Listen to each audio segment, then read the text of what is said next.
দাদা দেখি তুমি এই যেখানে শাল পাতা রেখেছো, শাল পাতা তো এখানে লোকালি পাওয়া যায় না, অনেক দূর থেকে নিয়ে আসো। পাশে তো প্লাস্টিকের বাটি প্লেট পাওয়া যায়, ওগুলোতে তো দিতে পারো।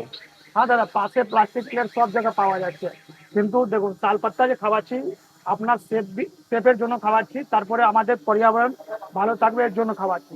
তাল পাত্তা খেলে কি হয় যে আমাদের যদি গরম জিনিস তাল পাত্তার মধ্যে দিই না, এর মধ্যে একটা অ্যান্টি অক্সিডেন্ট রিলিজ হয়, তখন কি হয় আমাদের যদি শরীরে যায় না, ওই শরীর আমাদেরকে ইমিউনিটি বাড়িয়ে দেয়, তারপরে আমাদের পেটের সমস্যা হয় না। আর শাল পাতা ন্যাচুরাল। আপনার নিশ্চয় জানেন কি আমাদের কলকাতাতে পশ্চিমবাংলায় সব জায়গায় অনুষ্ঠান, বড় বড় পুজো, আগে রাজা গরিব সব শালপাতার মতন খেত, কিন্তু আমরা কি করেছি শালপাতাকে সে ফেলে দিয়েছি। কেন? কেন আমাদের প্লাস্টিক ইজি পেয়ে যাচ্ছে সব জায়গা।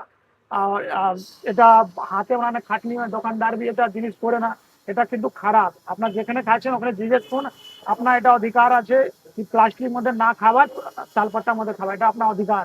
আপনার অধিকারে আপনার বলুন, আর দোকানদারকে দায়িত্ব আছে, কেন ওর দায়িত্ব আছে কি শালপাতার মধ্যে খাবার, আর তারপরে প্লাস্টিক মধ্যে না। কেন?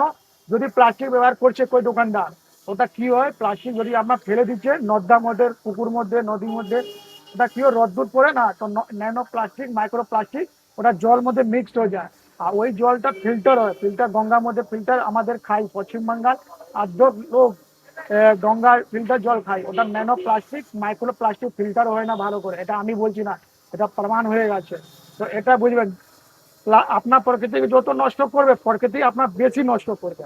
তো এটা আমাদেরকে ভাবতে হবে আপনার, তাহলে আমাদের সেফ জল, অফসেট পরিবেশ বাঁচাতে পারবো, আর আমাদের বাচ্চাকে বাঁচাতে পারবো। এই জন্য আমি বলছি সব দোকানদারকে কি আপনার শাল পাতা ব্যবহার করুন, আমার জন্য না, আপনার নিজের বাচ্চার জন্য।